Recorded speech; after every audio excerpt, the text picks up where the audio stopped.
Avengers! Assemble. Hello everyone and welcome back to Excelsior, the world's #1 Marvel's Avengers podcast. I'm your director, Christian Buckley. Joining me this week, as always, is the Apex legend, Jack Martin.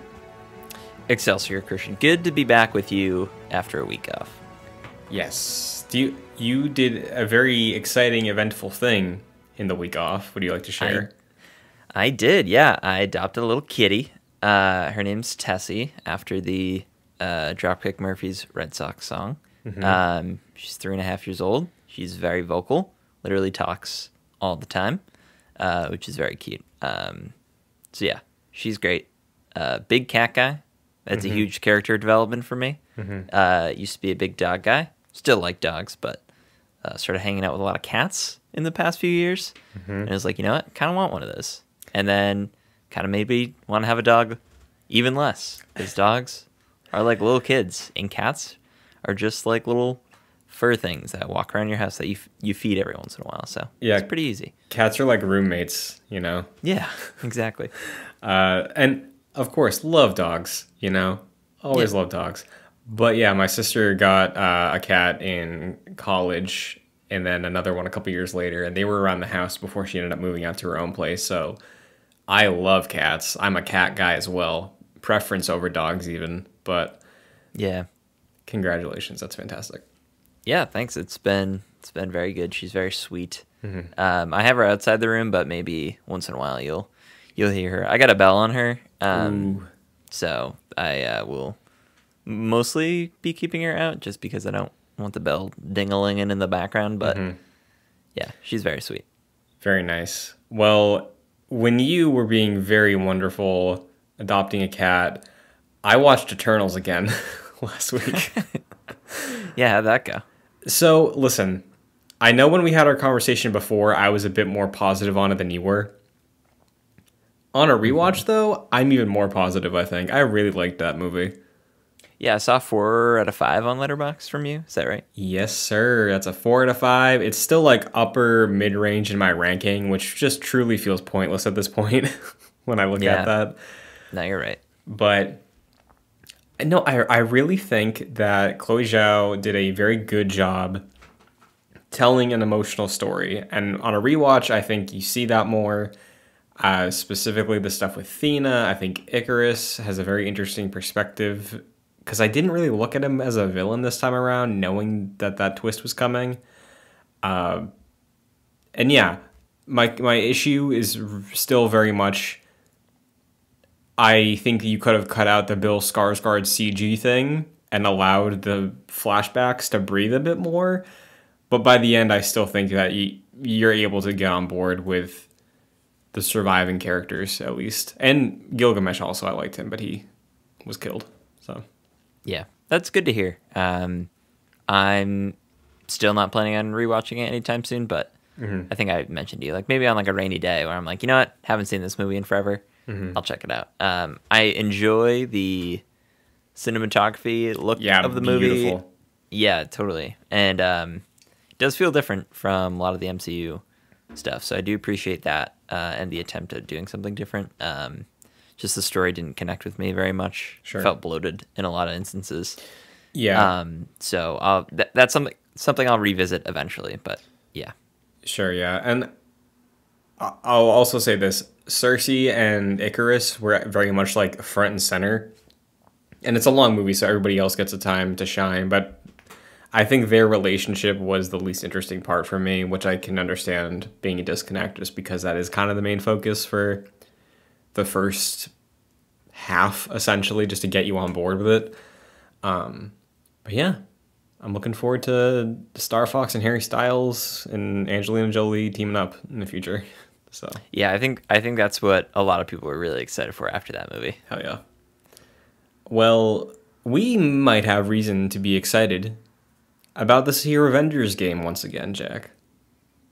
Yeah, big news we can talk about finally. Yeah, substantial news week, details, things in the game right now, maybe a better idea of the future of the game, and we're going to hit all of it, of course. But first, Fury's report, let's kick it off. There's a couple things in the game right now. not exciting. The first corrupted Vibranium is back, as we will discuss. The events, they're here to stay, but corrupted Vibranium is running until the 28th, and in that time, if you log in, half off on Hero Challenge cards, so have at it. Yeah, those are the two most boring things you could pair together. Half off of Hero Challenge cards that most people probably already have right now, and I think like one of the most boring events in corrupted Vibranium. Just like smacking rocks. That's the event. Yeah, and it is what it is. We've had a Red Room takeover recently, and I think we also had the Tachyon Anomaly event, so it makes sense Corrupted Vibranium is back in that rotation. But there's some new things in the game if you got dollars to spend. This year Marketplace has 2 unique skins, one based off a comic, one based off the MCU. Out of the 2, Jack, which one do you enjoy more? So yeah, we have the Hulk one and the Thor one. Thor is the Thor 1 movie MCU skin, which I think looks accurate, looks good. Got the helmet? Yeah, got the helmet, which I appreciate in my Thor skins. And then the Hulk outfit was the Hulk Strange But True outfit. And this is from The Incredible Hulk Volume 1, number 371 from the 90s. I think this is a very striking one since it appears to be like black and white Hulk, but like very, like the contrast of the blacks is like very high and like the brightness of the whites is very high. So it looks like a very like jump off the page sort of appearance for the Hulk. So I think that this one kind of sticks out compared to the Thor one. Yeah, because the Thor one, I'm with you. First off, Thor 1, what a great film. But that look feels like it's in the game already, you know? This Hulk thing is interesting because I was surprised they said it was from a comic, right? I thought it was like maybe some original thing because it reminds me of some distinct look we would have gotten out of the days where we had team sets every week, you know? Like I could see everybody have this sort of photo negative looking cell shaded character model as an option in the future. And I wonder if they'll extend that to other characters, but this one being based off a comic book did surprise me. And it does look striking, like you said. Looks like, and you gave a good keyword here, this looks like the Mr. Negative skin from Spider-Man. And also this is 700 credits compared to a full 1400, so that's pretty cool. Yeah. So those are your choices in the shop this week. You're going to have more choices in the future because we're getting a new hero thanks to a brand new update post, the April update on the Avengers website. We're going to detail all of it. There's a lot of text here, Jack. Yeah. Would you like me to run through the 2.4 stuff and then we'll talk about 2.5? Yeah, sounds like a plan. Cool. Okay. Buckle up, everybody. 2.4, the next update, following up the rework to everything, the thing that added Nick Fury and broke the game on PS5. 2.4 is targeting a May release. Events like Cosmic Threat, Tachyon Anomaly, and Corrupted Vibranium helped build the backbone to Marvel's Avengers first year, allowing Crystal to add a variety of Avengers initiative and giving new, different goals to chase with your squad mates. As they've entered into a rotational calendar this year, we want to make sure they stay fresh and compelling for replays, so in Update 2.4, we'll be reworking systems behind those events with the goal of making them more rewarding. Combined with the improved game loop introduced in 2.3, we think these new rewards will make a meaningful change of pace for veteran players and a great way to gear up for new players. There are a number of components going into that rework, including, first, make each event more unique and worth playing. We're improving and diversifying rewards across events, and each event now rewarding gear from different sets. Adding unit rewards to a wide variety of event missions to provide even more ways to earn shipments and cosmetic vendor outfits. Adding higher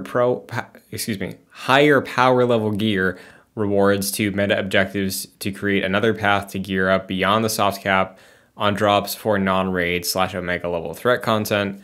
And lastly, meta objectives will grant rewards to your entire eligible roster, not just a single hero, allowing you to gear up your squad while playing your favorite hero.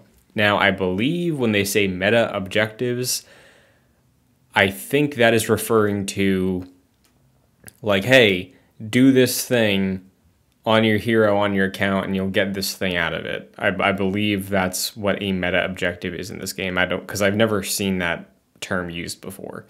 No, I've never seen that in game, but I think that sounds right.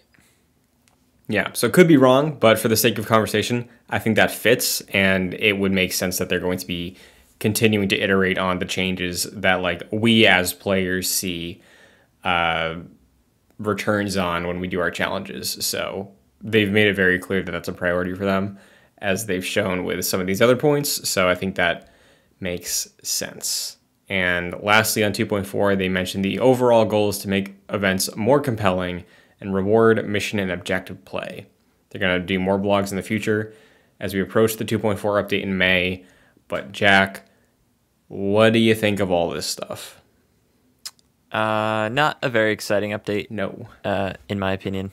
I mean, this is them doubling down on just reusing events, which is not very exciting at all. And like it's good that they're like, hey, we're using the same events we've always been using. We're just gonna we're gonna incentivize them more. But I don't know if this really incentivizes me to jump in to an event that I've played a bunch of times already before. Yeah. Like I don't know. Like the carrot at the of gear at the end of the stick of these events is not appealing because the gear is not appealing, and that's a big problem with the game. So I guess having unit rewards is fine if I really want to grind those out, but I have like 1 billion, so it doesn't really matter for me at the moment. Yeah, it's not something that is really all that tantalizing for me, and it's not the news I want to hear from Marvel's Avengers. Yeah, and I think it's unfortunate because looking at this and looking at previous things they've updated, right? Like when they updated gear perks, I think around November, and changing some of the frequencies of gear drops for exotics and weekly rewards.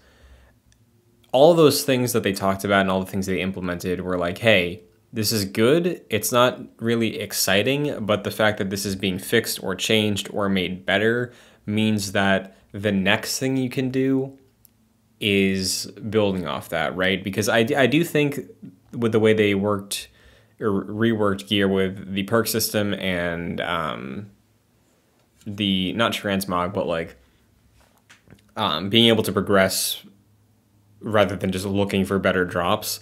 I'm forgetting the word on that, but you understand what I mean. That, I think, makes the gear grind more palatable and rewards you for sticking with perks that you like. So because you have that option with gear now, if you find a role you really enjoy and you want to roll with it, then you're able to have that foundation and be like, okay, people like gear now, at least more than they did before. So let's focus on making new ways to earn that gear. And that's not what this is. This is making the ways you earn that gear feel more rewarding in addition to getting gear. So I think I'm with you. It's not that exciting. But in the back of my head, it's like, okay, well, if they're making the systems around the events better, that is future-proofing new events from having these problems, and maybe those could just be better events. But, like, on paper, today, April 21st, it doesn't change the fact that these are kind of stale events, you know? Oh, yeah. And the last new event, was that Corrupted Vibranium? I believe so. Spider-Man didn't come with like an in-game event, right? He had his hero event, but not like a Ruskaya Protocols, Red Room Takeover, Corrupted Vibranium thing. There was nothing for Spidey, right? I don't think so. Yeah. And if there was, it would only be for, seemingly, it'd only be for PlayStation, right? Yeah. So I think you're correct. The last time there was one of these, like, not seasonal events, but like, hey, there's this mission type that's only in the game for this window. You're going to get these specific rewards out of it. And you have, like, your thematic challenge mission chains was corrupted Vibranium, yeah. Wow. Yeah, so like exciting news coming out of Marvel's Avengers is hey, new events, new content, etc. This is just a different way to approach events and a different way to get players to think about events, which is fine. Like it's a positive change for sure. It's just you move the ball up a yard rather than a first down for this. Yeah, and I want to remember the tone of this conversation when we get to 2.5, right? Because, like, I'm with you. I think these are good changes. And again, like I said, when I've looked at every single major update they've done so far that didn't feel major at the time, it's like, hey, this is laying groundwork to improve the foundation to build something even better when you get around to it. So, like, I think the problem here is what do we look forward to at this point? Nearing the 2-year mark just in a few months, right? Like, if the last event we got was in August, that doesn't seem great for what these changes could be establishing as a new foundation for future stuff. If this is the priority, which again, I understand foundational stuff should take priority for a long-standing game like this, but we had this conversation recently. How much of Crystal's even focused on this game right now? Because they got a bunch of projects lined up. So, with that being said, update 2.5 will be happening after 2.4. And reading back from the blog, they're going to be detailing this further later on, but 2.5 is going to introduce a new playable hero for all platforms, Jane Foster, the Mighty Thor. They say, our hero designs are driven first and foremost by their core comic book identities, so as a fellow wielder of Mjolnir, her suite of abilities will have a lot in common with the Odin sons. However, she will also have elements that are distinctly Jane. More details on how Jane will come to life in our game will be coming in the future. So, Jane Foster, the mysterious woman Echo character that was going to be added to this game before the next original character has been revealed. You disappointed? You happy? What was your reaction to seeing that Jane Foster is the next character? I think overall this was a positive announcement. I think with Thor: Love and Thunder coming out and the new trailer we'll talk about showcasing Natalie Portman as the Mighty Thor, seems like a good opportunity for brand synergy. And I really know nothing about Jane Foster as Thor, so I think this and that movie will be really interesting to come out probably similar timing, and just sort of similar to what Kate Bishop did, or this game did with Kate Bishop and Hawkeye, even though those were timed like a year apart, and Ms. Marvel and the new TV show. So I think that'll be fun, and I'm interested to learn more about her. It is not really surprising since like a lot of these characters sort of leaked, like She-Hulk, and I believe this is like a rumored Echo character, so not too much of a surprise. It is somewhat of a bummer that like a lot of characters we're getting are Echoes, but I think as you and I are sort of Thor mains, it'll be cool to sort of test out another Thor. But I think my biggest question with this move is, are we getting a Kate or Clint level hero story that will take like 1 to 2 hours? Or are we getting like a hero event like we got with Spider-Man that was just basically the new character and then like a whole bunch of text for the story? So bit confused with that, but I'm excited to test this out. Let me paint you a dream fantasy scenario. Okay. Jane Foster, as I don't know much about her run as Thor in the Jason Aaron comics, but like I know that like she has cancer, and then she somehow gets the Thor power as like not treatment, but like it's something involving that, right? So I imagine we're not doing like a whole origin of her, but in the dream world, I think maybe she shows up on the helicarrier, and she's like, Odin's son, we have an update on your brother. And it's like, oh, Loki, last time I saw him, he was impersonating me. And then we go to Asgard, and then we have a new region, and we have a new boss, and it's all amazing. It looks wonderful. And then we all excuse the fact that it's just a Thor clone because we have a brand new area to explore. That's the dream scenario. That sounds like a full-blown expansion. Yeah, I know. That would be amazing, but I think that's very unlikely. Yeah, because, like, well, I mean, granted, it's just a forest, but, like, Norway had 2 missions, you know? So, like, right. Who's to say? There's that thing up in Russia also, like the underwater base for Black Widow that was used once. Maybe we get just one room in Asgard. I don't know. The bridge, the Rainbow Bridge. That'd be sweet. And you have to fly down it to get to the mission area. Yeah. What I think is likely is that it is going to be another hero event with some comic style cutscene, transitions, animations, all that stuff, the way we got with Spider-Man. And that's going to be the norm, aside from future expansions or expansion. Yeah, I think you're right. I don't know. I'm sort of torn because we're at the point where we haven't had a like hero drop with a story. I forget what they even call them.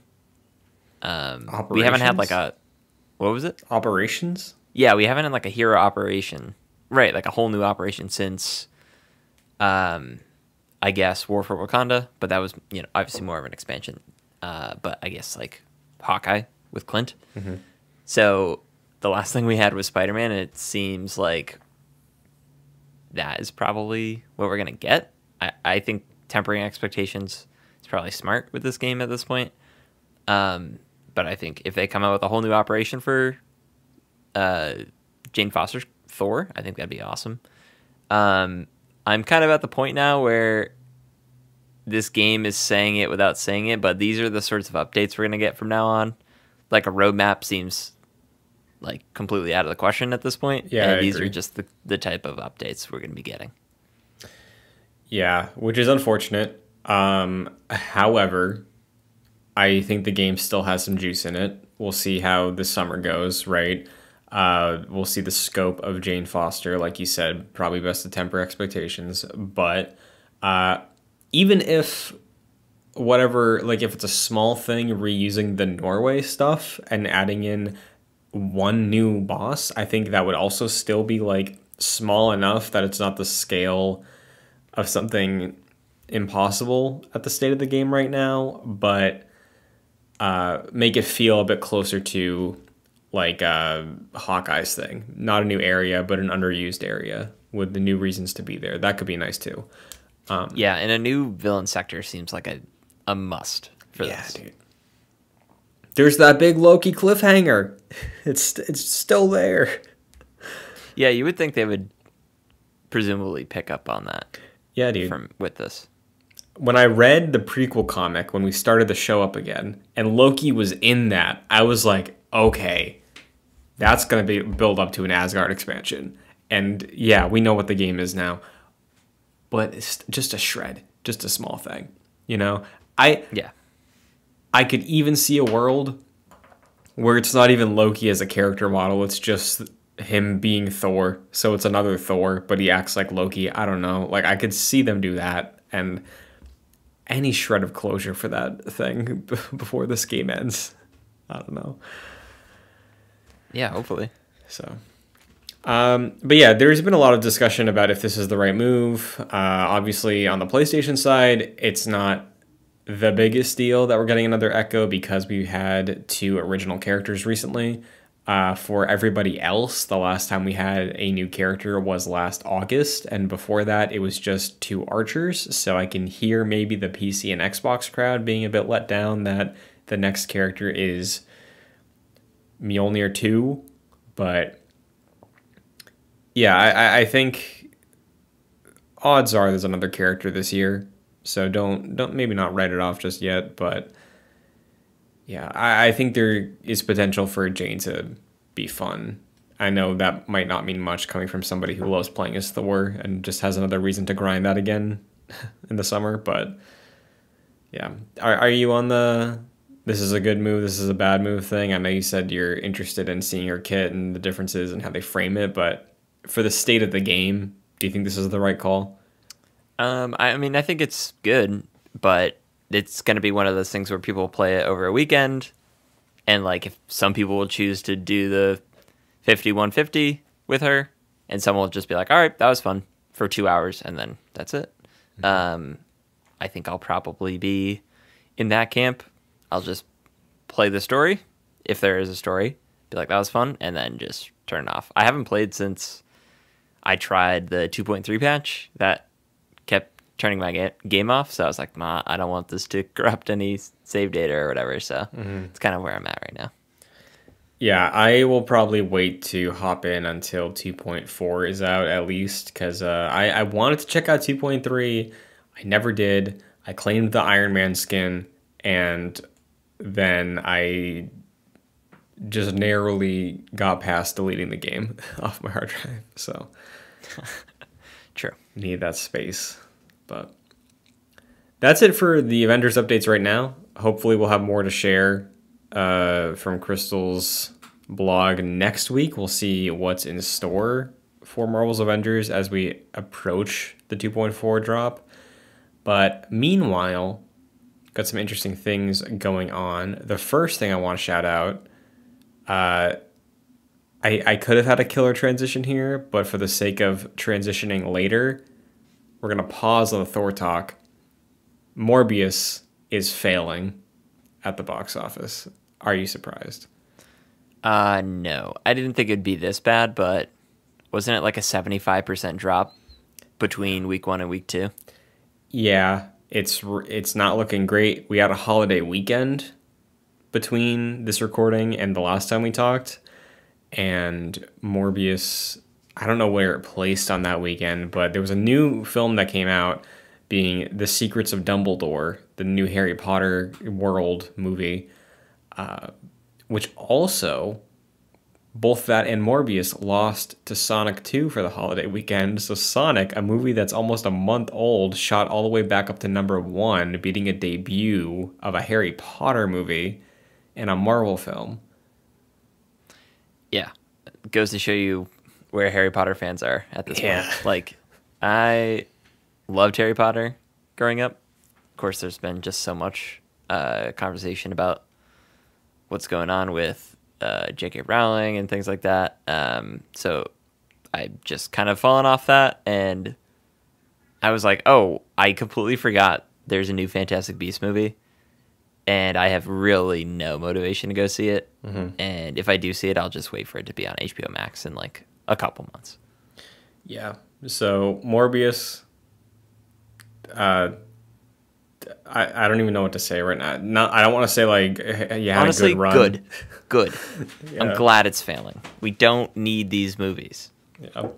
Did you see that interview with Tyrese Gibson from the Fast franchise saying that he's going to be in Morbius 2? No. Was it? I know there are people signed on for like a sequel. It could have been him. I don't know if I saw the exact quote.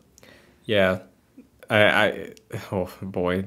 I will be stunned. I will see it opening night if there's a Morbius 2. I'm never going to watch the first movie, but if his second movie happens, I will be there day 0. Oh boy. Yeah, it's not a thing I want to turn into a franchise. No. Or affect the MCU, which it already has, which is wonderful. They can't all be Venom, you know? In this case, no, they can't. They can be worse. Oh, boy. Well, Marvel Cinematic Universe news. Thor Love and Thunder, the trailer, has finally arrived. It hit a couple days ago as of recording, got a poster alongside it. It is now, or within the first 24 hours, it hit 209 million views, which seems like a record. I didn't look into it, but oh boy, that's a lot. Yeah, that's a ton. Yeah, what do you think of the trailer? Loved it. Loved this trailer. First of all, glad all the people on Twitter can stop whining about it not releasing. That was really annoying. But secondly, yeah, I just really loved this trailer. I'm a big teaser trailer guy. Like, this is kind of the only trailer I want for this movie. It said everything it needed to say without showing too much. I thought the music choice was fantastic. This feels very much like a Taika Waititi movie. And pitching this as sort of seemingly Chris Hemsworth last time as this character, and maybe passing the Thor mantle on to Natalie Portman's Mighty Thor. I think this is a really great shot of being one of the better Thor movies, if not the best one. I really love Ragnarok, but I think the story for this one sounds more interesting to me, and tonally, hopefully this is a little... I like the lightheartedness of Ragnarok, but this seems slightly more serious, which I appreciate. So yeah, love the trailer. What about you?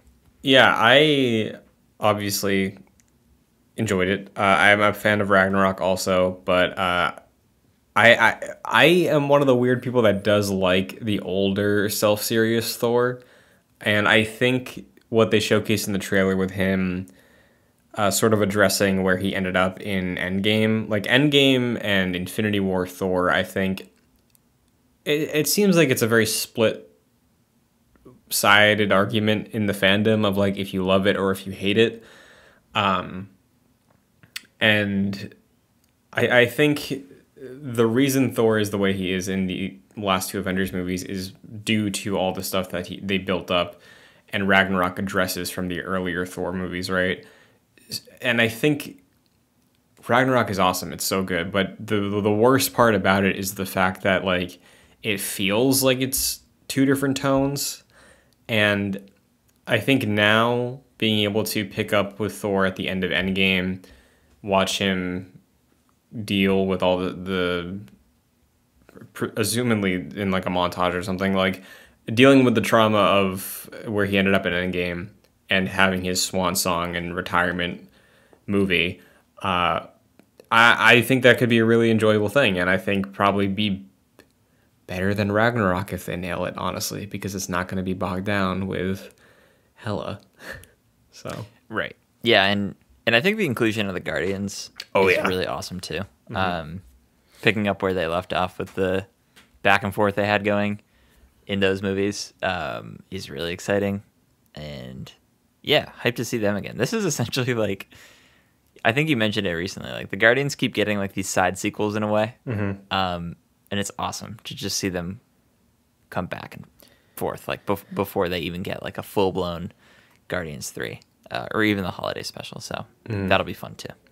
Yeah, I think you're on the same page with me. I imagine they're only in the first like 20 minutes at most, right? Yeah, I don't know. I think they'll be, obviously the focus will be on Thor and Jane Foster. I could see them being like a supporting cast. I'm trying to compare it to like Ragnarok. Who do we have in Ragnarok that was like on their level? I guess they could be like similar to maybe to a lesser extent of Valkyrie in a sense. That sort of a relationship as a collective. I don't know. I guess that makes sense. Like, it seems like Thor's with them at the beginning of the movie and then goes on a different path. So, but yeah, I don't think they'll be like a main focus. Yeah, I think you'll feel the influence of them on his character arc by the end of the movie, but I don't imagine them like leaving the first act. They're probably going to run off to set up some other Marvel project, be like, hey, we got to go meet this person, and then we meet that person in the holiday special. But Yeah, it was great to see them. I love the Guardians, and I think this is probably the last opportunity we have to see them in a fun way. Because the holiday special, holidays are an emotional time. It's probably going to be sad. And then, of course, Volume 3, I'm preparing for all of them to die. So that's just going to be sad, too. Wow. But, yeah, I'm excited to see them pair up with Thor again for a while. Yeah, me too.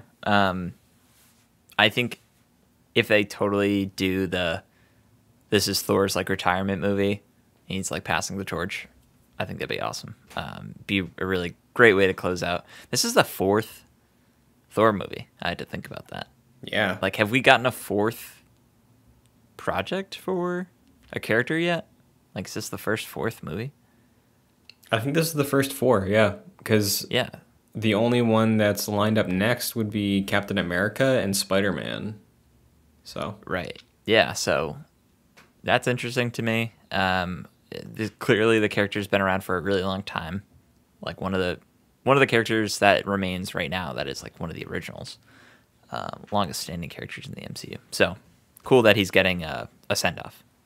Yeah, and the trailer is also full of a bunch of stuff that's probably setting up future things. Like they show Valkyrie as King of Asgard doing administrative stuff. I imagine that she's still going to stick around if Thor retires. There's also the introduction of the Greek Pantheon in the trailer. We get to see a shot of Zeus, who is played by Russell Crowe. I didn't know that. Oh, that's awesome. I didn't know that either. Yeah. And people are thinking that that's going to set up Hercules, who I think was in the original Civil War comic, right? It was like Hercules died and Thor got revenge, or vice versa. I forget. Yeah, that sounds right. Yeah. It's been a while. Yeah. So, of course, it would not be an MCU project if it was not setting up a million things. But we also did not see Christian Bale, who I continue to forget is in this film. Yeah, he's the main villain. Yeah, that's dude. really surprising. Yeah. But honestly, like, I'm at the point where I like don't really want to see too much of this movie. It comes out in July, which is like coming up very quickly in like 3 months or whatever. So this is kind of really all I want to see, and I might even try to not see any other trailers. Yeah, I'm with you. I think, of course, there's going to be surprises in the movie that they're going to use in the marketing that we will be unable to avoid. But I would be cool if I didn't hear a word of Gore the God Butcher until I sit in theaters. I've unfortunately seen action figures of him and he looks stupid, but... Yeah, likewise. Yeah. I'm looking forward to seeing Christian Bale ham it up, though. I hope he goes to 11. Yeah, Christian Bale's awesome. Love him a lot. Him being in the MCU makes me laugh because it doesn't seem like that's his thing. Yeah. So that'll be really interesting to see. For sure. Well, we still got a Doctor Strange movie to get to before that, so we will keep our eyes out for whatever happens next, be it another Doctor Strange story or some Thor stuff. Thor and Doctor Strange had a little bit of a team up. You think we get to see any hints or teases in either of these two projects? They're also back to back. Like Ragnarok wasn't close to or Doctor Strange, so. Like, do you think? Are you saying? Are we going to see like Thor and Doctor Strange? Maybe, or like maybe it's a post-credit thing. Like I don't know. Yeah, it's possible. But I feel like with the proximity, I don't know. I feel like with the proximity, they would do. Doctor Strange would be teeing up something that's a little more distant. Yeah. So I don't know. I keep forgetting that movie is 2 weeks away. Yeah, dude. Also, that's coming up. Oh man, Loki is alive, and we got a multiverse movie and then a Thor movie. Loki's probably showing up in the next 2 months, right? Yeah. I really wonder how they deal with Loki in the. Do you think he even shows up in Thor? I mean, I don't even know where he ends up, like, at the end of Loki. If, like, Chris Hemsworth is hanging up the hammer, you'd imagine maybe get one more scene with Loki. But like they kind of had their moment together in Infinity War when Loki died. So like maybe they just want to leave it there. But it would feel weird if we have Loki alive and well out in the world and clearly rapidly becoming a better person as 2012 Loki in the show, like not being able to reconcile with Thor for his character. Like I don't. It's a lot, man. I don't know what they're gonna do. Yeah, I don't know. I don't know how they're gonna deal with that. I would be fine if, like what you said, they already had their send off. Yeah. And I'd be fine with that. Yeah, we'll have to wait and see. If you want to spend some money before you buy your tickets for Thor, though, you can do so by loading up Fortnite and get Moon Knight in the shop right now. That's 1,500 V-Bucks, I believe. That is $15 US. You doing this? Well, here's the thing. I have 850 V-Bucks right now in my account. Oh, wow.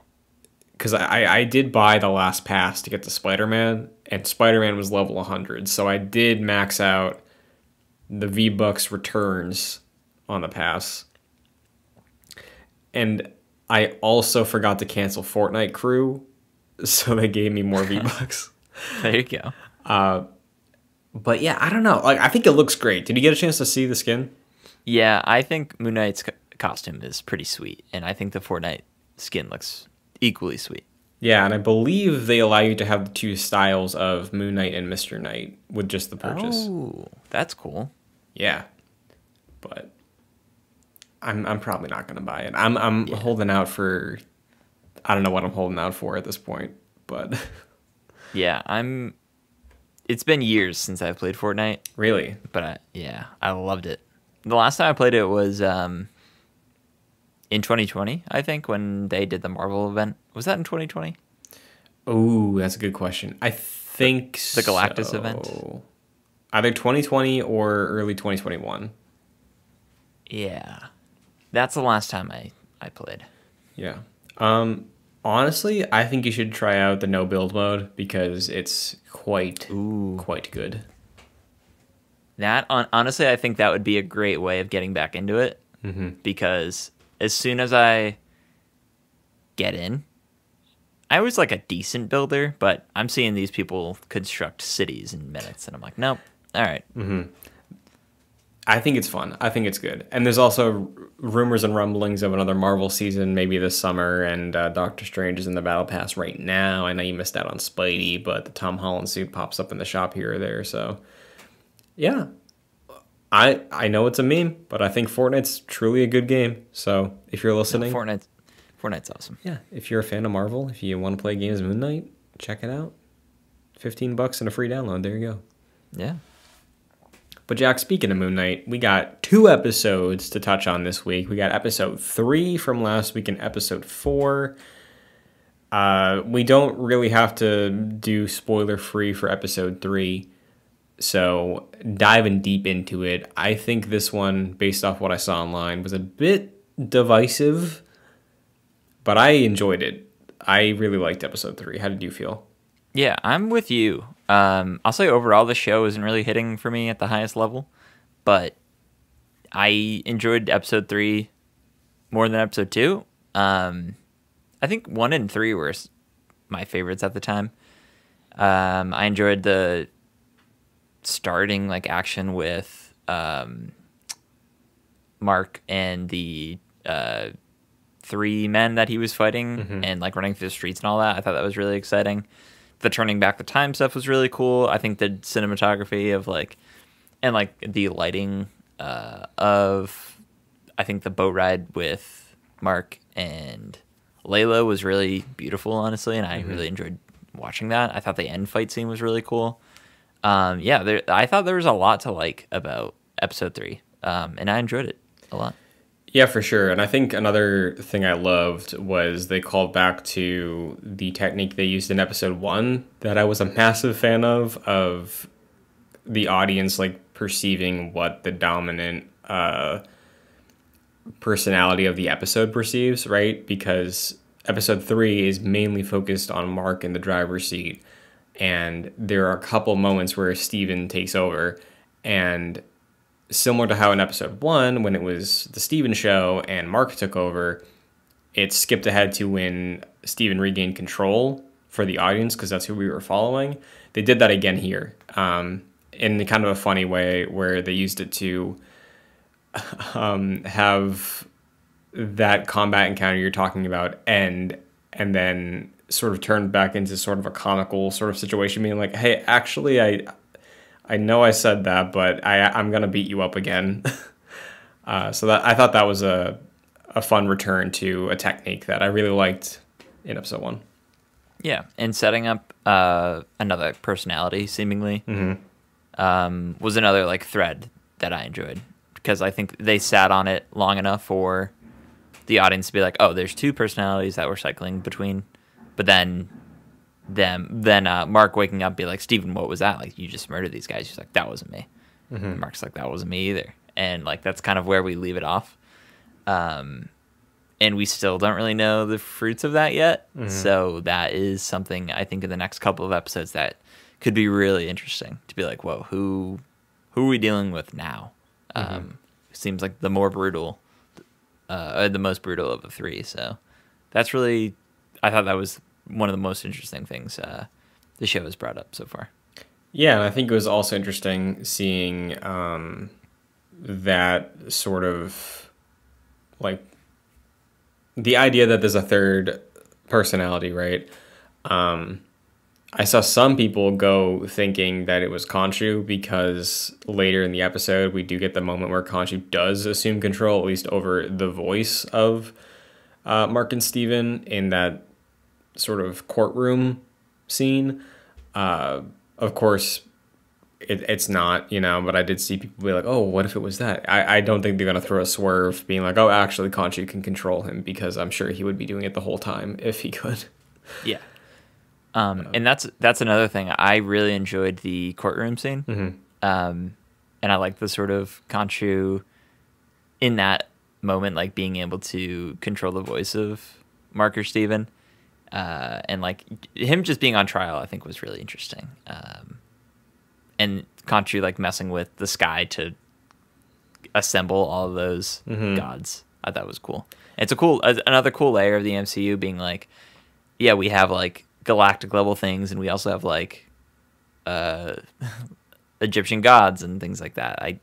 And like the underworld will be introduced at some point or another. So that is really interesting to me, and I like having those little offshoots in the MCU.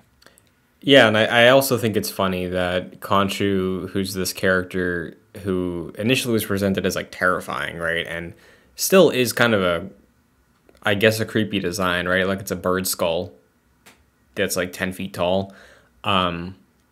Seeing him play off of the other gods is fun, because everybody's just kind of like, yeah, this is like our fucking weird cousin. He's like always pulling this shit. We have to like talk to him about it now. Like that kind of relationship and dynamic between all of them, I think was, I guess, refreshing and just a new perspective on his character, right? Because I think that that's a benefit you get out of a TV show, right? Where we have an understanding of everything, as we'll see when we talk about episode 4, specifically in relation to Khonshu, though, like giving us a new way to look at him. So maybe by the end of this show, if Mark is like, hey, I'm still going to keep doing this, like they're on better terms, and we don't look at Khonshu as an antagonist, because I think that's the point they have to get to, Yeah. But was there anything else from episode 3 that stood out to you? I really only remember a lot of the action sequences and Khonshu being locked up, really. Yeah, it was more of an action-focused... well, I say that, but there was a decent amount of action, but there was also the courtroom scene, which I really enjoyed. And I also really enjoyed visually turning back the sky at the end of the episode. Yeah. I thought that was very cool. So yeah, I thought that was a pretty good episode. For sure.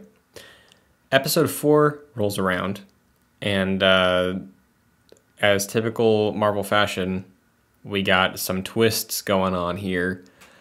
I don't think there's a spoiler-free way to talk about it, other than Good or not good? What do you think, Jack? I don't know. I'm a bit confused about where we leave off this episode. First of all, I think I'm on the complete opposite spectrum of where the internet found itself. I also think the internet's being very hyperbolic about this episode. Like, I think it was fine. I think people were freaking out about this. But yeah, at the very end, we get Mark and Steven in like the sort of one flew over the cuckoo's nest situation in like this seemingly like mental institute, but it's after Mark or Steven was shot. So to me, I'm like, this is kind of an extended dream sequence. Yeah. And then we get the hippo at the end. So like, I don't really even know what's going on. So it's hard for me to even render a judgment, but I don't know. It kind of just seems like an extended dream sequence. And I feel like that's what it's going to end up being. So I don't know. I was kind of just, at the end of the episode, I wasn't really excited by what was happening. I was more so confused. So I don't really know how I feel. What about you? There's a world where I love this episode, but it entirely depends on what is actually going on. And yeah, like I say that because I don't think Marvel will commit to this being the real world and this is what's really happening, and everything else so far has been a fabrication. Like, if they committed to that, I would love this and everything that they throw at you. But is that what people think? Like, do people think this is real?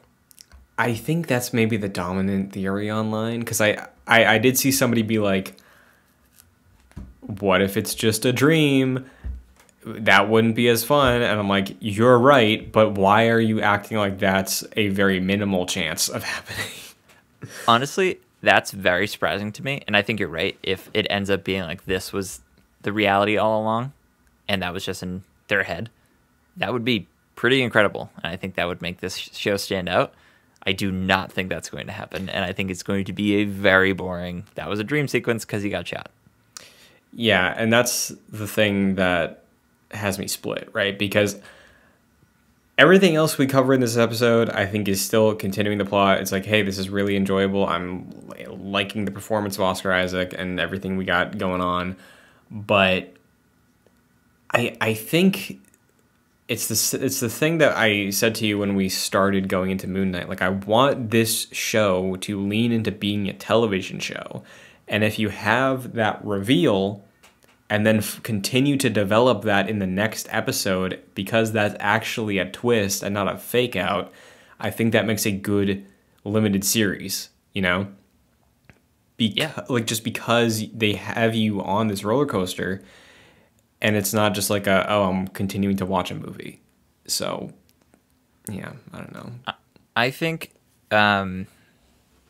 think that'd be great. I really think what's going to happen in we have 2 episodes left, I believe. Mm-hmm. And I think what's going to happen in episode 5 is, like, they're going to try and find a way out of whatever, like, this mental institution is, but, like, that will more so be for the audience to understand that, like, Mark or Steven is, like, trying to, like, physically recover from the gunshot wound that they suffered.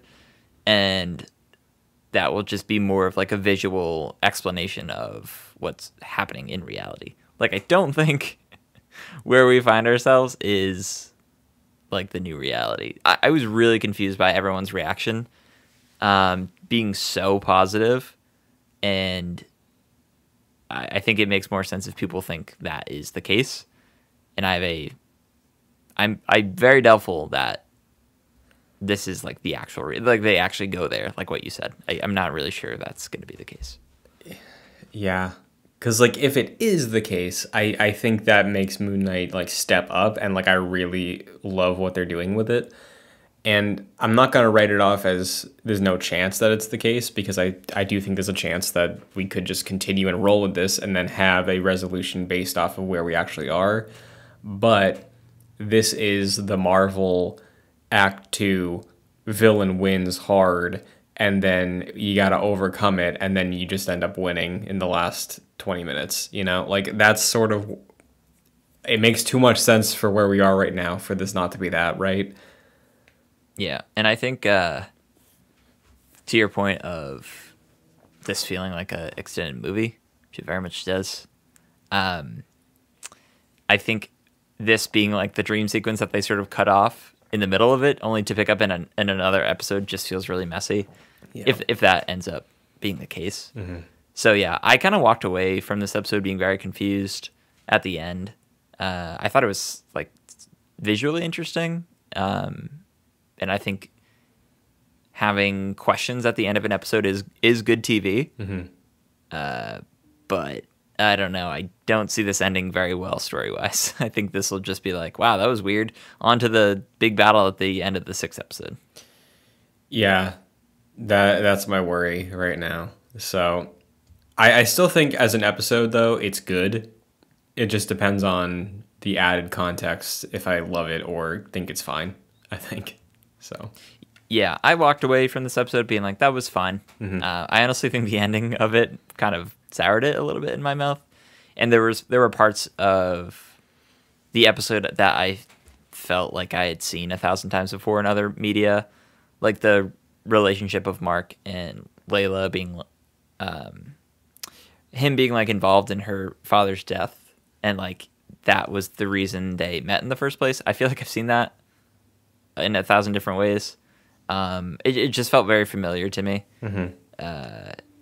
I don't know. I don't think, I would not say the show is generic, but there are a lot of elements in this show and other Disney Plus shows where I'm like, this feels like I've seen this before. And that was one of those instances. For sure. I'm wondering if it's time to start talking about theories on how this wraps up. Like, typically it would be episode 4. It's like, we got 2 left. What do you think is going to happen? But like, I don't know. I don't know what's going to happen. And it's not that I don't know in a fun way. It's like, I don't know and I'm worried because I really think this show could be great depending on the next 2 episodes. But it also could just be like, that was solid. That was fine. Yeah, I think episode 5 probably is them working with the hippo to get out of here. Yep. Mentally, and then I think that episode ends with the third personality awakening, mm-hmm. and then being like, "Oh no, we are not in the driver's seat." I think like that it's a possibility that where they find themselves is like where they end. I was gonna say like where they end up when they're not in control of the body, but they would be familiar with that mm-hmm. location probably. But they're probably in that sort of similar plane of existence. So I do think like the third personality will start to take over by the end of episode 5, and then episode 6 will be them trying to regain control maybe. Like I think the third personality will be probably like antagonistic because they don't know what their deal is. Yeah. And they're gonna be like, so I think that's probably what's gonna end up being. Yeah, now that you say that, I think you cracked it. I don't think it's a dream. I don't think it's reality. I think third person is in control fully now. And like, this is how these two deal with it for the rest of the time. Because like, I know you're saying like maybe if that was the case, they'd recognize it. Maybe third personality got full control, like period. And that's how we leave off the show. Maybe that's it. I think that would also, depending on how they handle it, be cool and a good ending. But based off the rules they've set up so far and the fact that we still have that mystery reveal and every personality has gotten in an episode, yeah, that's probably the likeliest outcome. A lot of me thinks that the show will end like on a happy note, which does not make me happy. Like, I don't know. I feel like Mark and Steven will be like, yeah, we got a good thing going on. And, I guess we sort of warded off the third personality for now. Maybe he'll come back at some point or another. But let's just keep doing the thing that we've been doing. And Khonshu, you're not all that bad. And Layla, well, I guess we'll figure our stuff out. Like, that's what I think is going to happen. Like, just the precedent of Disney Plus shows so far. Except for, well, I guess Loki and WandaVision ended on like poor notes in terms of like for the characters. Mm-hmm. So I guess that wouldn't be a precedent. But I don't know. I have a hard time. I kind of feel like since this is like an origin story in a lot of ways, I don't know if they can fully go there yet with this character. Alternative, if this is the origin story and they need to set up another, not maybe not season, but like another Moon Knight story. If we leave off with the evil personality and control as Moon Knight, the next season could be about getting control back. I don't know. Like it just, that's what Marvel always does at this point. There's gonna be a post-credit scene that teases up the next project, and like look at WandaVision, right? Because you say that as an example of one of the shows that does sort of leave off on a sour note for the character, but post-credits of WandaVision, she's just chilling in the mountains, like making tea, reading a book. That's relaxing, and it's teasing up the next project she's in. So I think they could have best of both. I think we could hopefully end off on a bad note for the state of the character, and then tee up like, hey, but there's a shot they can fix it in the post credits. So yeah, I hope Moon Knight gets his own movie. Me too. I'm kind of done with the whole Disney Plus Marvel thing at this point. Oh, man. They just, for the most part, except for Loki and WandaVision for me, they're just kind of fall flat. And they're like, that was fine. That was kind of middle of the road. I enjoy them at points a lot. Like Falcon and the Winter Soldier at points I enjoyed. But yeah, I don't think they feel all the same. They feel like I know a lot of people say that about MCU stuff in general, but I think the Disney Plus shows feel very similar. Yeah. And back in the original run of the show, you and I talked about the Marvel formula a lot, right? And just how people use that typically as a criticism, but like it's something that works, and I think that they do enough with the films to diversify them amongst each other that it's a proven success and it works and we all enjoy it.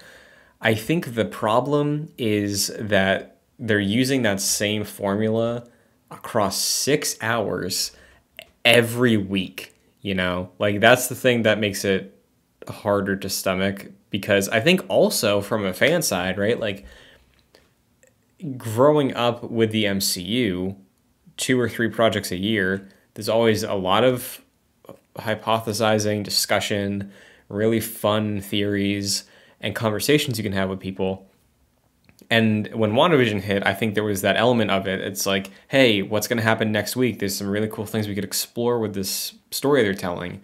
And that extended, I think, to Falcon, because we all wanted to know who the mystery person was that I forget the name. And then with Loki also, because it was the question of, is this going to break the multiverse? Is this going to be everything that happens? But like now, I feel like having seen the results of those conversations, I don't even bother speculating for Moon Knight, because like odds are whoever's speculating is wrong, and we're going to know in 6 or 7 days. So like, why bother? I feel like that's another element of the Marvel fandom that I really enjoyed, that feels kind of, maybe not dead to me at this point, because we still got like multiverse theories and Thor we were talking about. But yeah, it just, oof. It's not fatigue, but it's just a lot, I think. Yeah, I think WandaVision and Loki used the TV format very well. Mm-hmm. And I do also think Falcon and the Winter Soldier did at points, even though that definitely felt like a split-up movie in a lot of instances. I do think like they were, with that show, they were good about like ending each episode on a like, where do we go from here note across all 3 of those shows. But I think with this show, Hawkeye especially, it's just feels like a big old movie. And they don't use the format very well for Disney Plus. Like I'm thinking of The Mandalorian. Those episodes feel so distinct from one another. Yep. In a way that the Marvel Disney Plus shows, for the most part, do not. Like, I think after all is said and done, like I can't really think about like what episode 3 of Hawkeye was versus like what episode 5 was. And same thing with this one, probably at the end of its run. So yeah, I think that's a bit of a problem.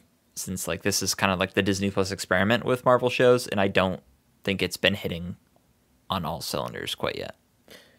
Yeah, I agree. And I don't think we're alone in this. I was talking to Kayla about it too, and she's a huge Marvel fan. And she was like, it's getting to be a bit too much. And I'm like, yeah, I think it's a shame because I think these things are made well, right? Like, I'm enjoying watching Moon Knight every week. It's just, Moon Knight, I'm waiting to pass judgment on until it's done because I do think that whatever's going on could be, it's really good as a show, or it feels like a long movie once we see the whole picture. But like, if you look at Falcon, which I agree with you, I think they leaned into TV elements at times really well. If you look at Falcon, if you look at even Loki, I'd say, and Hawkeye, would any of those projects and the story we tell in them and the takeaways of it be worse if they were movies? Because I don't think they would be. No, definitely not. Yeah, like WandaVision I think would be lesser if it was a film. Oh yeah.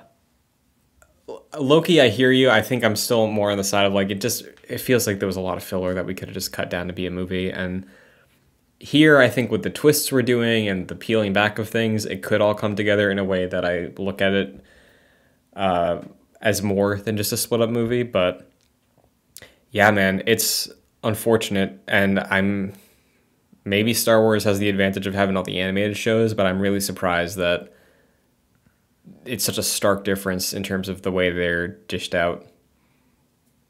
Yeah, I'm at the point now where, like, for Ms. Marvel, I'm gonna be like, this will be fine. Like, I that's kind of where my head's at. And like with any Disney Plus show now, I'm like, yeah, this will be fine. Can't wait for the movie. Like, Doctor Strange, I'm very excited for because that'll be like a great 2+ hour movie. Mm-hmm. That I know nothing about right now, which is really exciting. And the same with Thor, like those will be like really, compared to these shows, like very concise piece of entertainment that is like very focused. And I don't know, these seem like they're just really bloated shows that I have to come back to every once in a while. And sometimes week per week they're good, sometimes week per week it's just like, all right, you should have just put this all up. Yeah, I think another thing that might have made the my viewpoint on it a bit more critical is doing the Daredevil rewatch, right? Because Daredevil, while I do think you could have trimmed the episode count for those seasons, I think it uses episode format well in being a TV show because it's written as a TV show, it's presented as a TV show. But at the time, at least, and I think even rewatching it, it did feel like it could fit in the MCU with Iron Man and everybody. So, like, there's a proven track record of Marvel live action working as television. So, this weird in-between, I think, just makes it unfortunate because I really love the concepts they're experimenting with in Moon Knight and some of the episodes so far.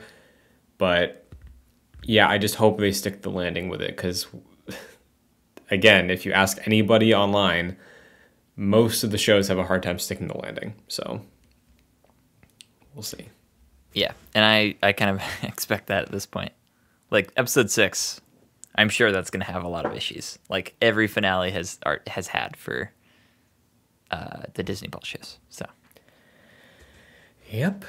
Well, I would also, at some point, maybe when there's a lull, who knows when that's going to be, but maybe have a conversation about just the general, like, not like a superhero fatigue discussion, because I do think that's dumb and that's pointless and that's not true based off of all the genre stuff they do. But, like, when does it become like the comics where you're not expected to read everything, you know? Yeah. Because I think we're approaching that pretty quickly. Right yeah, now. We're right about there. Yeah, so that will be an interesting discussion, maybe at the end of this year, because we're gonna have there's 10 projects this year, 9, something like that. Yeah, I think it's something like that. It was 9 last year, I believe. Okay, yeah, end of this year, we'll reconvene. We'll talk about moving into the new year. Is it time to cut your subscription to some of these comic runs? Are you gonna keep watching some of them? Are you gonna follow along this character? Oh, I don't like this author they have on Spider-Man, so I'm out. You know, like, that's a conversation that happens all the time in the comic community. And I think with all these shows, The same thing happened with the CW DC stuff, dude. Yeah. Obviously a gap in quality, but you gotta pace yourself. But until then, we got another episode of Moon Knight next week, and hopefully some more Avengers news. But where can the agents of Excelsior find you in the meantime, Jack? Yeah, you can find me on Twitter at Fascinated Jack. What about you, Christian? You can find me on Twitter and TikTok at Chun2D2, as well as youtube.com/joyclicks for the video version of Excelsior, alongside a couple gaming-related videos that go up here or there. If you want the audio version of Excelsior, just look up Excelsior, Joyclicks, Marvel's Avengers podcast on your favorite podcast service, and you will find us.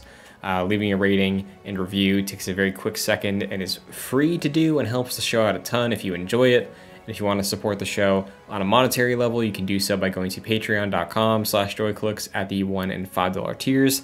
$5 will give you producer credit on every show we produce, like Aaron Easton and Jose Garcia. So thank you very much. And that is it for another Excelsior. We will be back next week. Until then, Excelsior. Excelsior.